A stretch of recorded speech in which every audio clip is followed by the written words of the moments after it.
To continue the work, we actually hired somebody for CSR, corporate social responsibility. So we actually now have particular headcount for all those endeavors. And the reason why we saw that as important is because when I took over, people were coming to me like, okay, we want money for this and we want money for that. And I'm like, I don't know who I should give money to and what for. And my parents, they explained to me what they do. Right, they give mostly to faith-based organizations, but obviously through the dealership, when you're doing stuff locally, it's not always going to be faith-based. That on top of your work. So when we hired, her name is Shantae, and you guys might have seen her she's always in the background and she does a lot for our giving. But when we hired Shantae, she had experience with the Obama Foundation, and she would come to me and she'd say, Karen, what about this organization? Did you give to them last year? I was like, I don't know. Like when I say it was disorganized, it was just essentially how I felt that day. And we really needed a plan. We needed to understand what percentage of our profit is going to go back into the community, what percentage of it is going to go to the faith-based organizations that we believe in, and what percentage is going to go, for everyday thing. Do I sponsor my son's baseball team, and then you got to look at the ROI behind it. We don't just give money, but then also you don't want to just give money.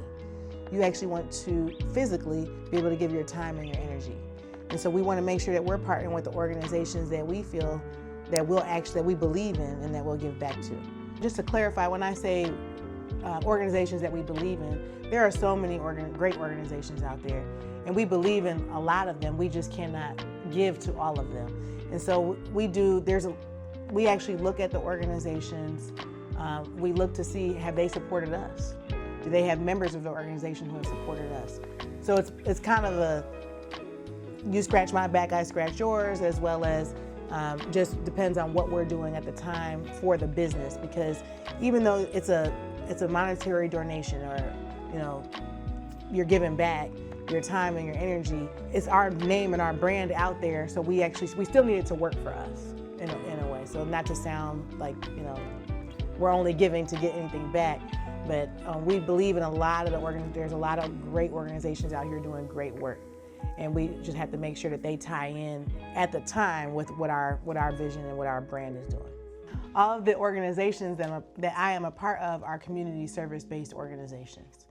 And so the Links Incorporated, Delta Sigma Theta, Sorority Incorporated, our church is the Emmaus Community, and that's actually the premise of why I joined those organizations. We do a lot in the community. Every organization has different programs that they do, whether it be for youth or scholarship, and so it just depends on what committee I joined at the time. But that's really the premise behind those organizations and why I'm a part of them.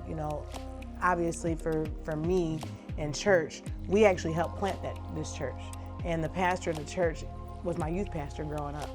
So it's a full circle moment where she says, like, my feet didn't even used to touch the ground back when she was ministering to us.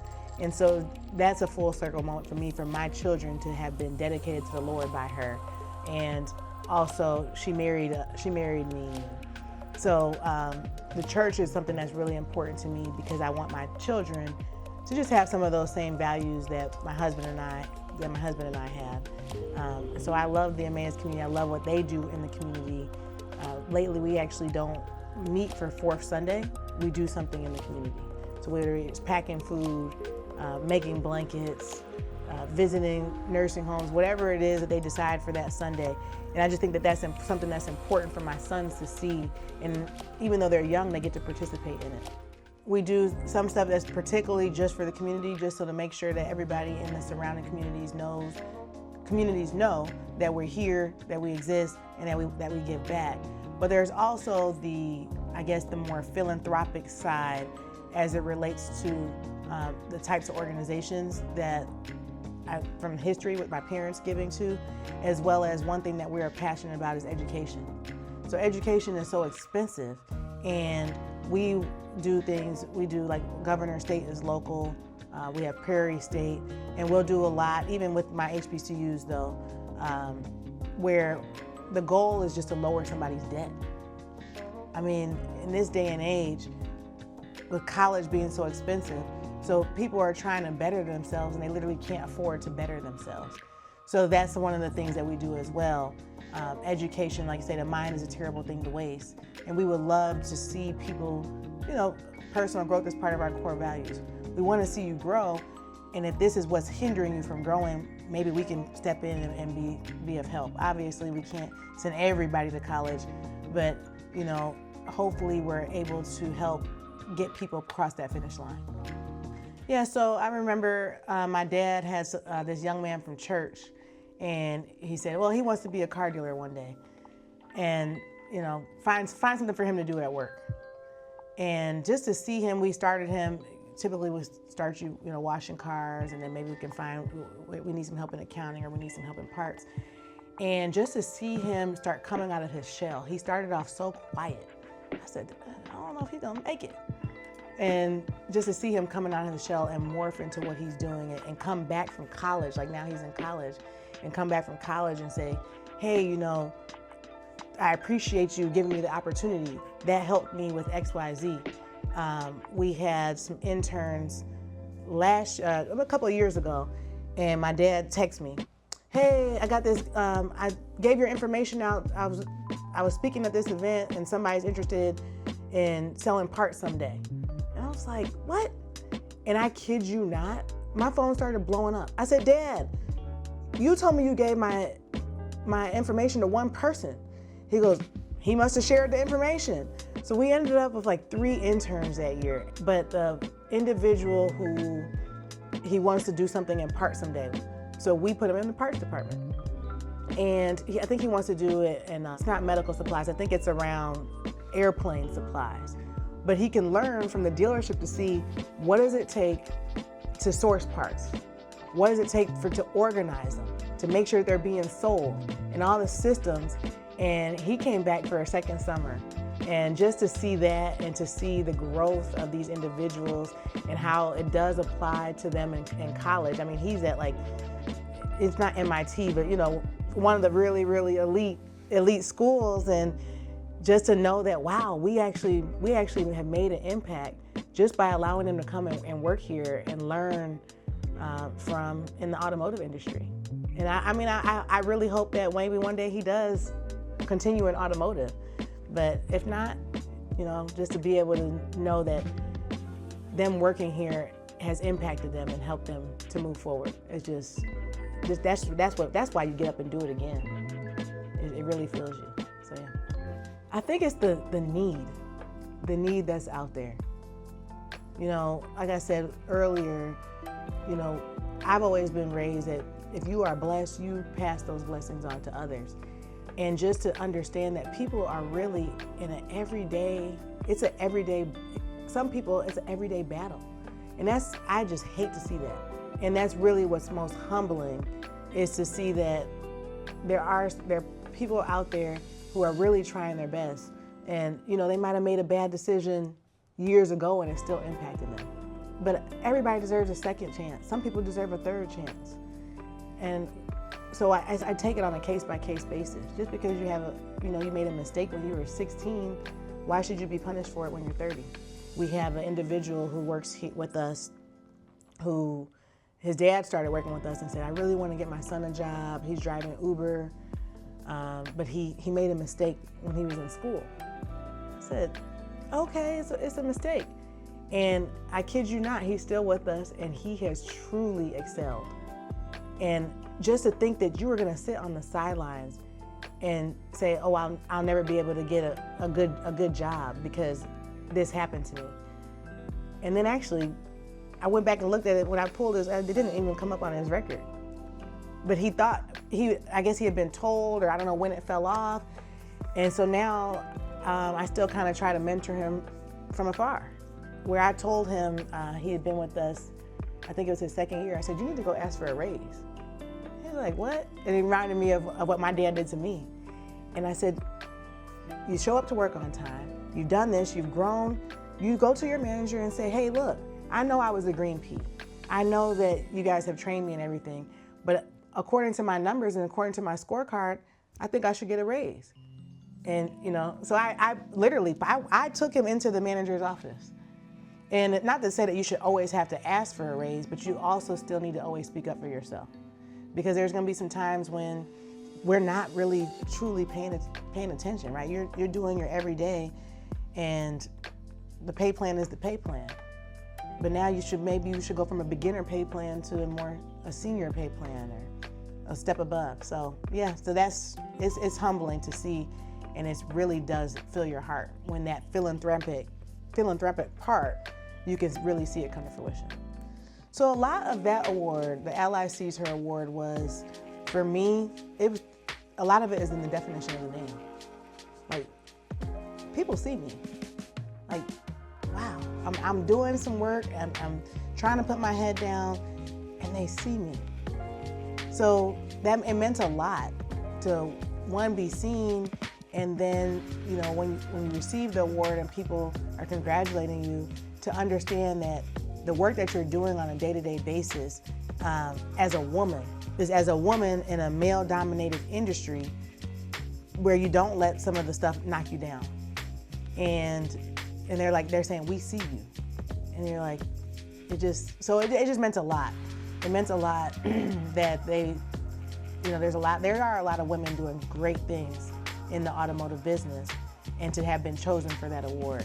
And it's, like I said, it's humbling. It makes you really want to make sure you continue to do the work, because you don't know who you're touching. You don't know what lives you could potentially be impacting. Giving initiatives, yeah, of course, anything that has to do with HBCU, I love, because I graduated from HBCU. So I graduated from the Hampton University.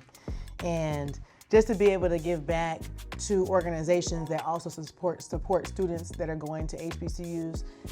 With the Ally Sees Her Award, I was able to donate $10,000. They gave me $10,000 to donate to any organization of my choice. And I got to donate to Seeking Visions, Gaining Success, which is an organization that was started from a lot of my friends from college. And they give scholarships to, at the time it was just young men who are going to HBCUs.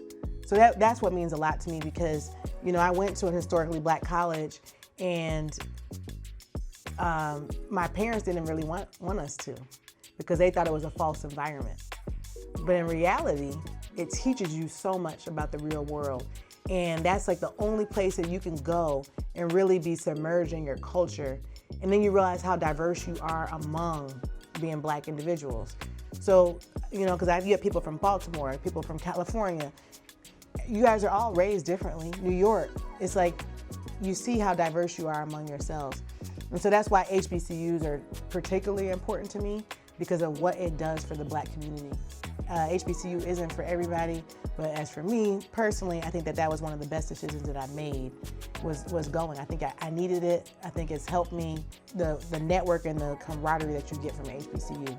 But also it's important to my family, because me going, my sister went to HBCU for a year, but me going helped my parents realize. And that's why they also like to donate to HBCUs now.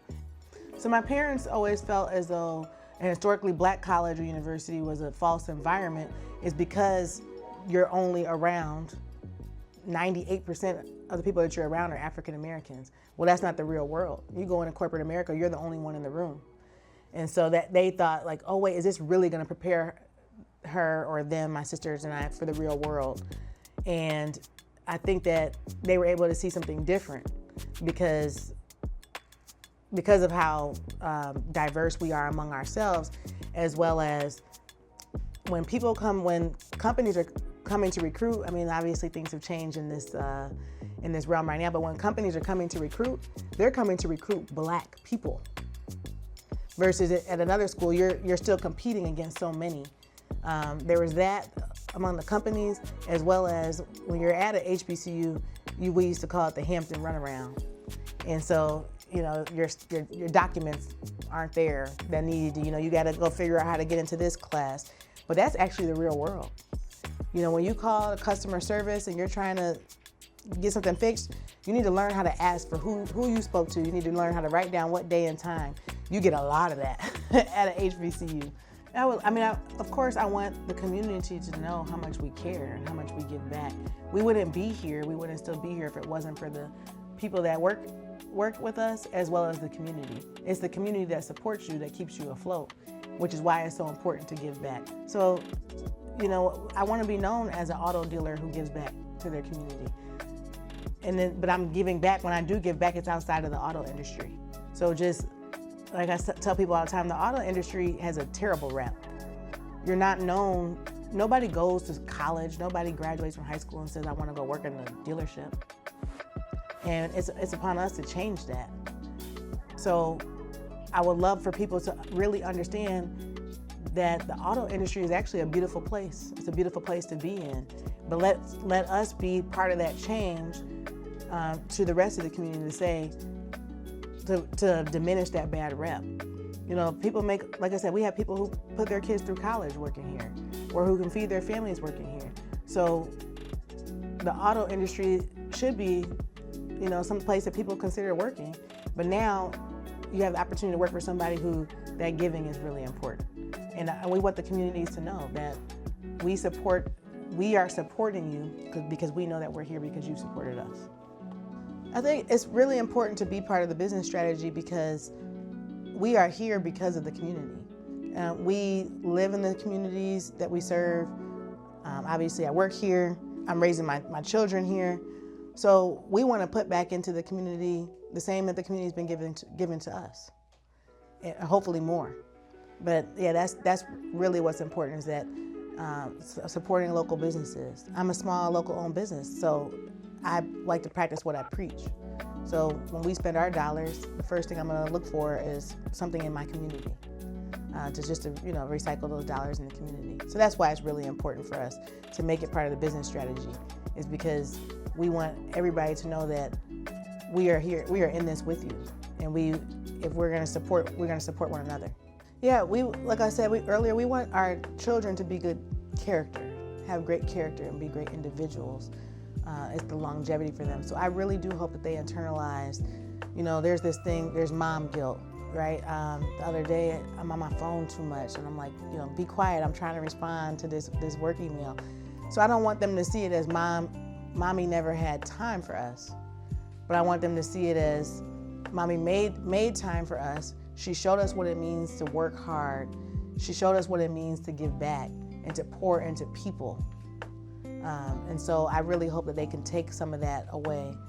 Like I said, they have great grandparents and on both sides, and I feel as though they'll get that there, but it's our duty as parents to make sure that we're being a living example of giving back and showing them what it takes to be good citizens and just have great character. So I really hope that they take that from us.